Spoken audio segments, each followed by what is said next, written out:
Now, Autolite and its 60,000 dealers and service stations present Suspense.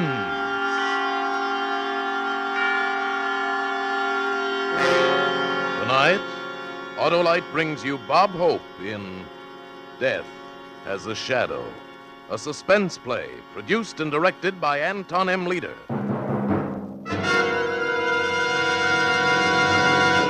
Friends, those April showers that bring May flowers have nothing on an Autolite Stay Full battery. Why, the extra water in an Autolite Stay Full battery makes those April showers look like a drought in the Gobi Desert. Why, an Autolite Stay Full battery needs water only 3 times a year in normal car use. Yes, sir, an Autolite Stay Full battery needs water only 3 times a year in normal car use. And in addition, an Autolite Stay Full battery has extra plates for extra power, protected by fiberglass insulation for stronger life and longer life. Why, in recent tests conducted according to the Society of Automotive Engineers life cycle standards, Autolite Stay Full batteries gave 70% longer average life than batteries without all these features. So remember, you're right with Autolite. And now, Autolite presents Bob Hope in a tale well calculated to keep you in suspense.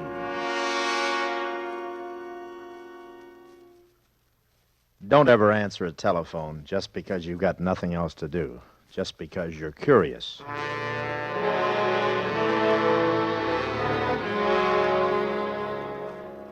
I was sitting in my big red leather swivel chair, my feet on the largest mahogany desk money could buy, a bottle of the best scotch balanced between my special custom-built shoes.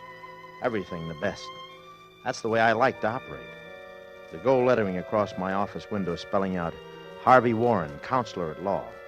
I liked it that way. It had dignity. Yeah, I had everything.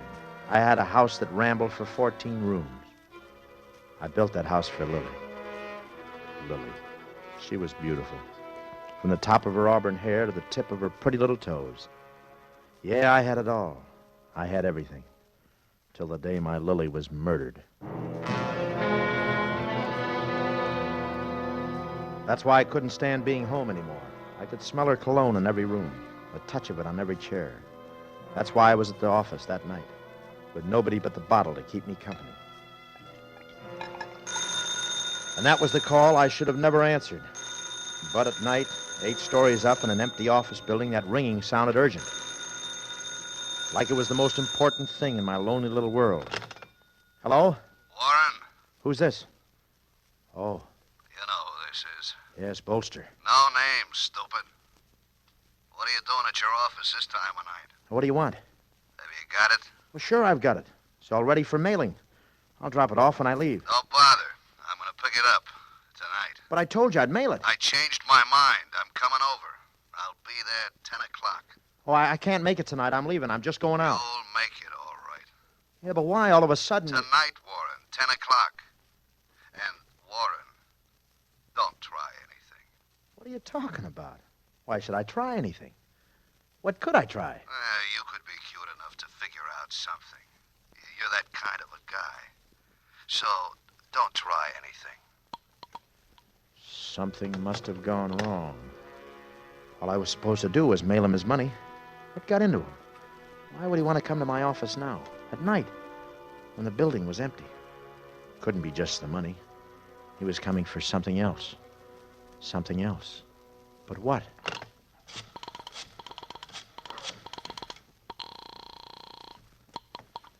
Police Department, Johnson. Get me homicide. Now, hold on. He wants homicide, extension 458. Hello? Homicide? This is Homicide. Is Joe there? Lieutenant Joe Scarponi? Who's calling? Harvey Warren. Oh, hello, Mr. Warren. Hope you've been feeling better. Oh, thanks, Mike. I don't have much time. Would you get me Joe? Well, he ain't here, Mr. Warren. Well, where is he? I don't know. I've got to get to him. Something wrong? You've got to locate him, Mike. Well, I've got a whole police department, Mr. Warren. Just say the word. What's wrong? Only Joe. He's the only one that can help me. Well, he may be calling in. Then tell him to call me at my office, will you? Don't make any mistake, Mike. I'm at my office. I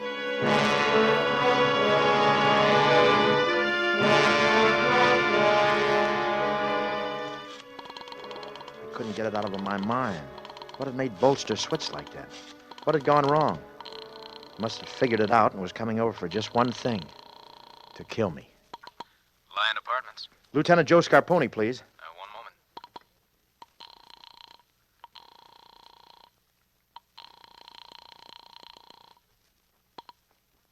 He doesn't answer. Well, where can I reach him? He must have left some kind of a message. Oh, I'm sorry, sir. He hasn't been in all evening. Well, tell him to call Harvey Warren. Yes, Mr. Warren. At my office, understand? Does he have your number, sir? He's got my number. Don't make any mistakes. At my office. He's got to reach me before 10 o'clock. That's tonight, understand? I'll tell him, Mr. Warren. Thank you. Madge. I've got to try Madge. He's got to be at Madge's place. I should have thought of it before. Busy. That must be Joe. He's got to be there. That's Joe trying to get me. I've got to wait. Have to give him a chance to get through. Why doesn't it ring? Why doesn't he call? Can't wait. 6, 9, 4.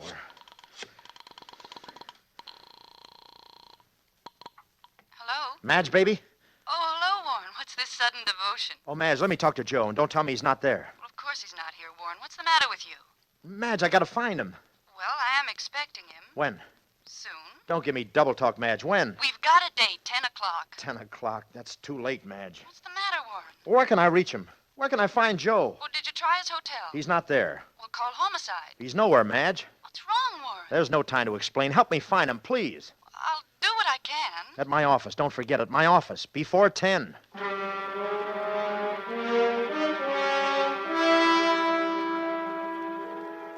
I kept on calling. Everywhere. Every bar he'd ever had a drink. His favorite restaurants.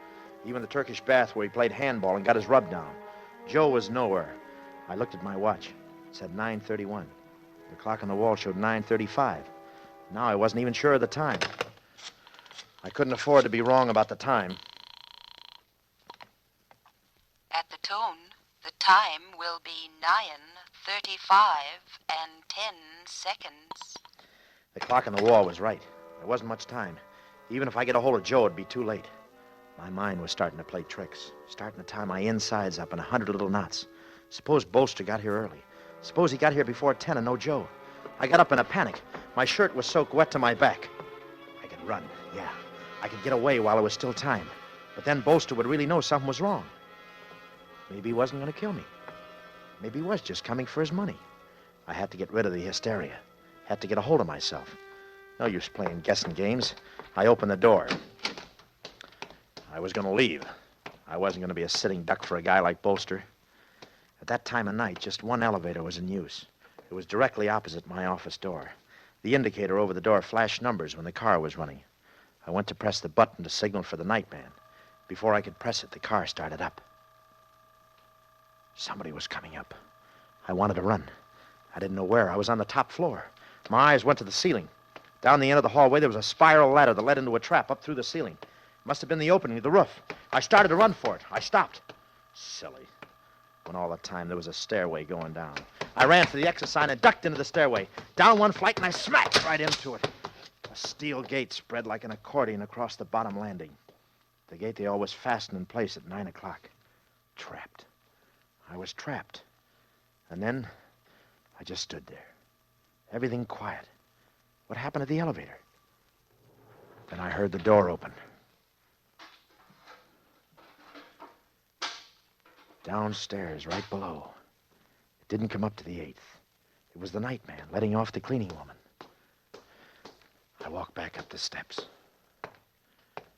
The light on the indicator showed the 5th floor. Then the indicator started flashing again. It was going down. Now was my time to signal the nightman while he was still in the car. Before I had a chance, the telephone began to ring. It was coming from my office. Keep ringing, Joe. I'm coming. Just don't stop ringing. Hello. Hello, Joe. Oh, ain't this Gladstone 2707? That's right. Are you calling Well, for... give me Sammy. Who? I want to talk to Sammy. Oh, right number, girlie. Wrong party. I looked at the clock. It was no use. Too late. Even if he did call, I started to go. I saw the bottle on the table. I had to take another drink. I felt a little better. Now I had to get out. Hello? Hello. It's me again. Look, girlie, there's no Sammy at this number. I know, but you sound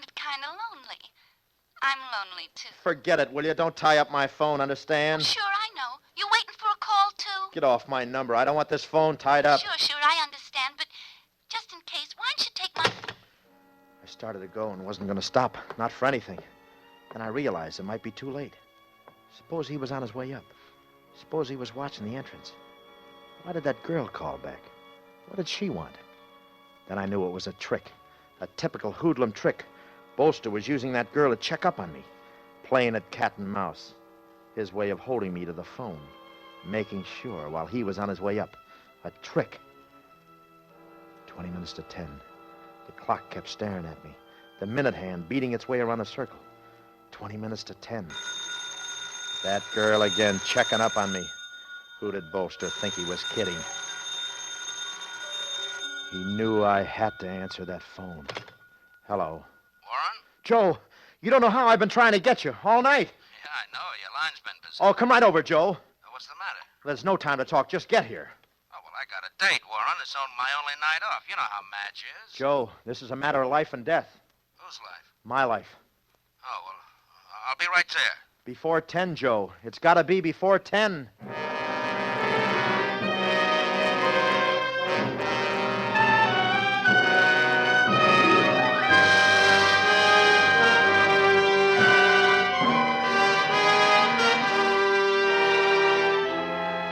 For Suspense, Autolite is bringing you Bob Hope in radio's outstanding theater of thrills, Suspense.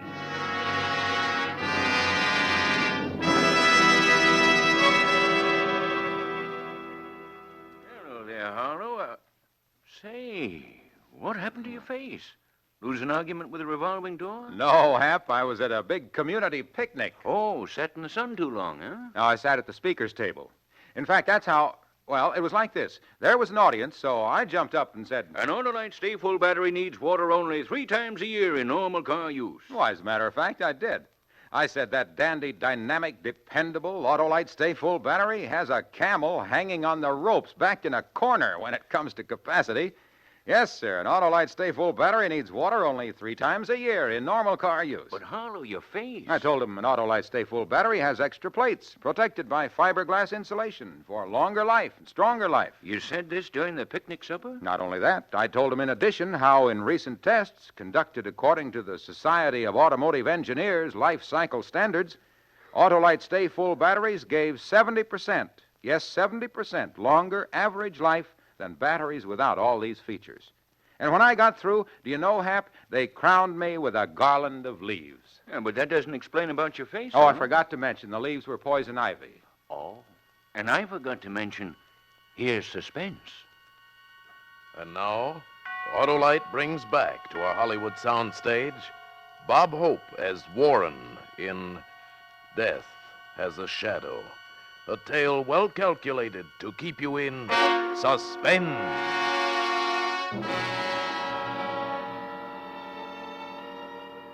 My eyes were drawn to the clock again. I watched the minute hand cutting down the time. If Joe came with a squad car, he'd be here in a matter of minutes. But it was his night off. Maybe he wouldn't be able to get a cab. I took another drink just for luck. I opened the door and listened for the elevator. Didn't take long. I went into the hallway. The light on the indicator was flashing. 2, 3, 4. Maybe it wasn't Joe. Maybe it was Bolster. How was I to know? I ducked into the stairway landing, watching.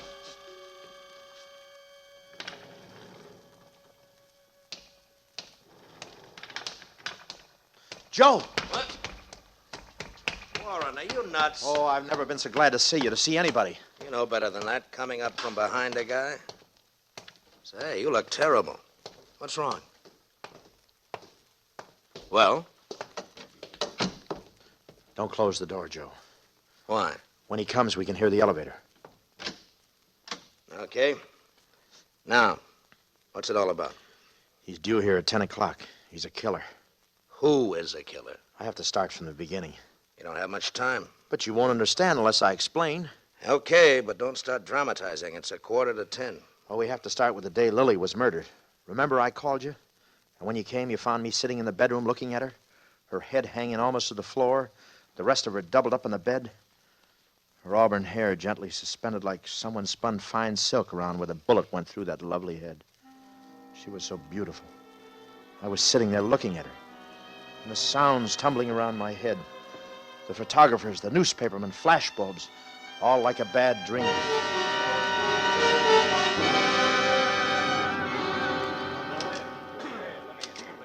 Look, can't you take the hair away from her face? I'll cut your head off if you touch that body. Let's see the gun.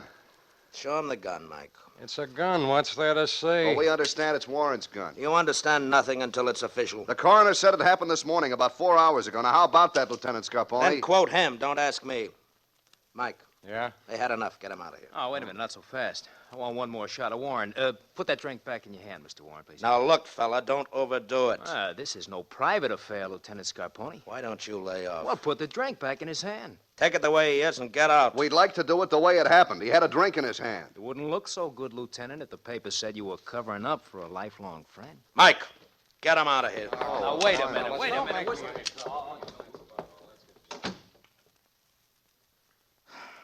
Well, this is some mess, Warren. Yeah. How did it happen? Oh, I loved her, Joe. You knew how I loved her. More than anything in the world. Now look at her. Yeah. You know we've been fighting. Last night was the worst that ever happened. So I ran out of the house. What time? Well, right after dinner. I went down to the Silver Grill and had a couple. You can check on that. Uh-huh. Then the Biltmore and had a few more. And I remember calling a cab on 7th and Hill. And then, so help me, Joe, that's all I remember. What do you mean that's all you remember? Well, that's all. I drew a blank. We've known each other all our lives, Joe. Did you ever know me to black out? Oh, that's not like you, Warren. But that's what happened. I don't remember anything. Until when? Until I woke up and called you. And where did you wake up? Right here in the bedroom. In bed? No, in this chair. Just like I am now. I saw Lily. Just like she is now. Blood on the floor. I know she's done for. My beautiful Lily. Then I get up to get a bottle. And I sit down again in this chair. I take one good long drink. I reach for the phone on the night table. I call you. I've been sitting here since. With a bottle. Mm-hmm. And, the gun. Is it yours, Warren? You know that gun is mine. It was on the floor. It's the gun that killed her. Joe, do you think I did it? Well, I don't have to tell you how it looks. I know how it looks. What I want to know is, do you think I did it? I'll have to book you, Warren. Oh, I couldn't have killed her, Joe. You know I couldn't. I loved her too much. I couldn't have killed her, Joe. Before we get to trial, Warren, for your own good, you'd better start remembering.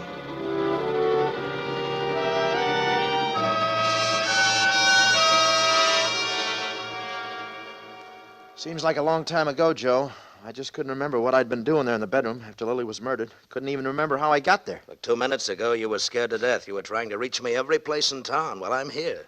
Do you remember that day in the courtroom? What's that got to do with the killer who's on his way up here? Quite a bit, Joe. That's what I'm coming to. But before he comes, you got to know the whole story. I know the whole story. Not quite. Think back to that day in court, Joe. You remember how bad it looked for me? All the newspapers were sure I was done for because I couldn't remember where I was when she was killed, and I knew I was somewhere else when it happened. But all the evidence piled against me. Everybody's sure I was a dead duck. You and Madge in court at my side, and the prosecuting attorney pressing the jury for the full penalty. And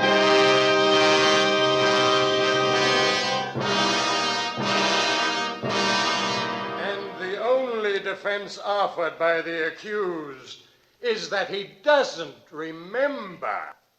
He pleads not guilty, claiming temporary insanity. Forgetfulness as so conveniently happening to the accused cannot be construed as insanity. The state must therefore ask that the full penalty according to the law... Madge. Yeah, get me some water. Hey, pass out. The poor man, he just couldn't take it that. This court will keep order. Order! You all right now, Warren? You feel better? Joe, I didn't do it. Yeah, sure. Joe, I remember now. I remember. I didn't do it. I was out of town when it happened. I was out of town.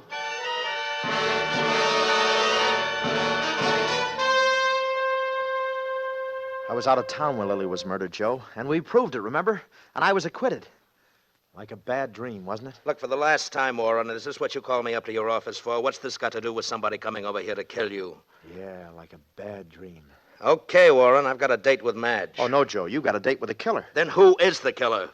I'll never forget that day they acquitted me. I walked out of court a free man. I know you weren't guilty. Your alibi proved you weren't guilty. I know all that. Yes, Joe, but you don't know. I was guilty. What did you say? I was guilty. Oh, you're losing your mind, Warren. You're nuts. If I'm nuts, what does that make you? Makes sense, Warren. Lily thought I was nuts, too. Smart little woman.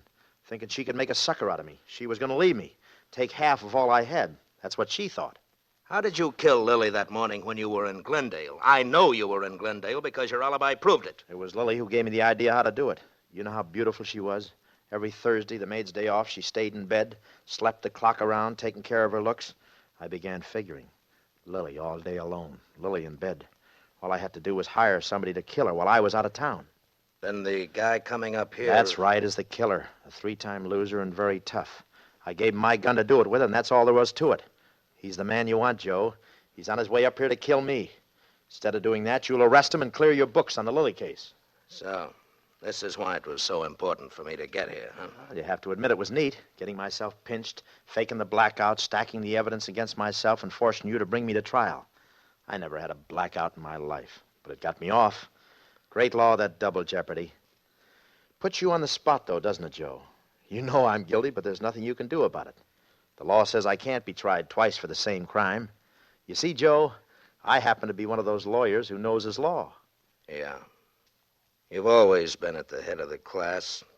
Never worked too hard to get there. Just by looking over the next guy's shoulder and using him was the smart way, huh? Yeah, Kitty, very neat. I knew you'd be a good sport about it. Maybe I'm just another dumb cop to you. Well, I don't like anybody making a sucker out of me. Especially a guy who's supposed to be my good friend. Where you going? You got a date with this killer who's due here any minute. Well, I got a date with my girl. Good night, Warren. We're both gonna keep our dates. Oh, Joe, what are you trying to do? You're a cop. You've got to pick him up. He's a killer, Joe. I can pick him up after 10 o'clock, can't I? Oh, you can't leave me, Joe. You can't leave me here alone. I don't like your company. Oh, he's going to kill me, Joe. He's gonna kill you. Now, why should he do that to a guy who pays so well for what he buys? Well, I'm the only one who knows he fired that gun. Are you gentlemen all through for the night? Yeah, I'm all through. He's gonna stay. I'm going down. Well, step in. Stay where you are, Warren. You can't leave me. Let go of my arm. Joe! Close the door, mister. I said close the door. Joe, he's going to kill me.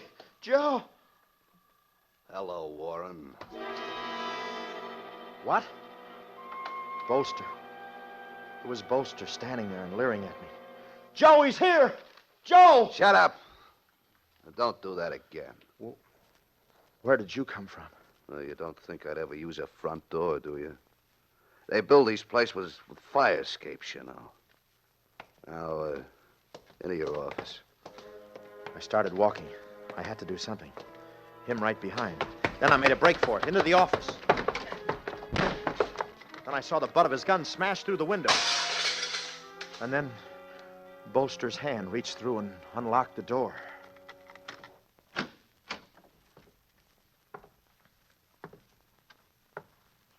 Oh, you're pretty cute. Bolster, you're not going to do anything. You want your money. Don't you want your money? Oh, yeah. The money comes first. Well, it's in one of these drawers. You know, you told me to do it with your gun. I don't remember which drawer. I couldn't figure it out why a guy should want me to plant his gun. That's strange. I was sure it was... Warren, where's the money? I'm trying to find it. Don't stall. It was a white envelope. You know, I didn't figure until you went to trial and they acquitted you. That's when I began to worry. So many white envelopes. But I still wasn't sure until tonight, when I got here, when I see what you've been up to. Find that dough. I'm trying. I misplaced it. And then it hit me. You was free, and I was liable. No more tricks. It should be. Find that dough. Here it is. On the desk. Lay it down. Yeah. Now, turn around. Oh, don't you want to see if it's all here? Turn around. And like a dumb 6-year-old kid, I turned around. It was the funniest sensation. Hearing the shot, feeling the panic. But nothing happened. I turned around. Bolster's eyes started to roll. His mouth opened like he had something to say. And then he dropped. No, it didn't happen to you, Warren. Joe. The elevator opposite your door and the broken window. You can thank them both. Oh, you're a very funny guy, Joe. That's some game you played. Is he dead? He's dead. Hey, what are these for? I'm holding you for murder. Murder? How can you be so dumb? I was acquitted, remember? You can't try me again. I'm talking about this murder. Are you crazy? I didn't shoot Bolster. I didn't even have a gun. I thought you were one lawyer who happened to know all about the law. Or didn't you know that it makes no difference who shot him? The two of you were committing a felony. And the law says all accessories to a felony are equally responsible for all acts resulting from the felony. Unquote. But, Joe... Including homicide, Warren, including homicide. I don't know all about the law like you, Mr. Harvey Warren. I only know just enough to get by. Let's go. Joe, wait a minute. Joe, I think I'm going to faint. I'm going to black out, Joe. Wait. You see, I don't remember a thing, Joe. So help me, Joe. I don't remember.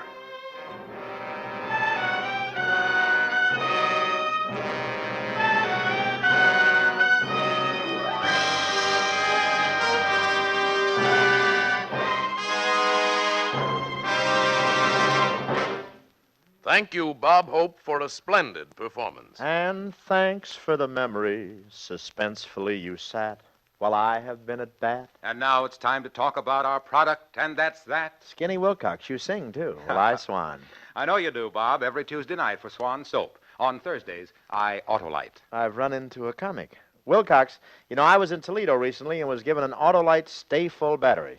Now I see why you've got a right to sing. Bob, I'm always singing the praises of Autolite Stay Full batteries, and for that matter, any of the more than 400 products for cars, trucks, airplanes, and boats that are made in 28 Autolite plants from coast to coast.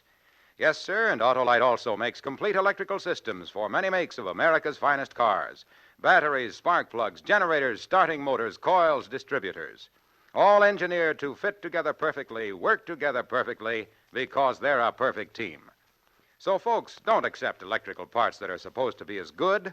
Ask for and insist on Autolite, original factory parts, at your neighborhood service station, car dealer, garage, or repair shop. Remember, you're always right with Autolite.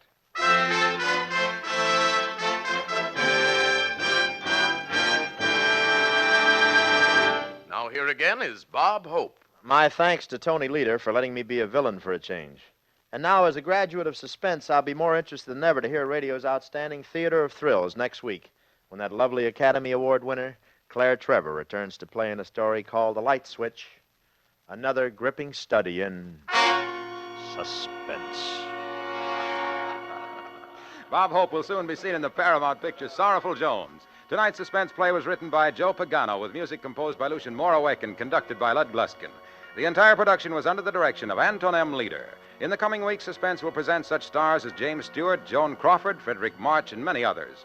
So make it a point to listen each Thursday to Suspense, radio's outstanding Theater of Thrills. And next Thursday, same time here, Claire Trevor in The Light Switch. You can buy Autolite Stay Full batteries, Autolite resistor spark plugs, Autolite electrical parts at your neighborhood Autolite dealers.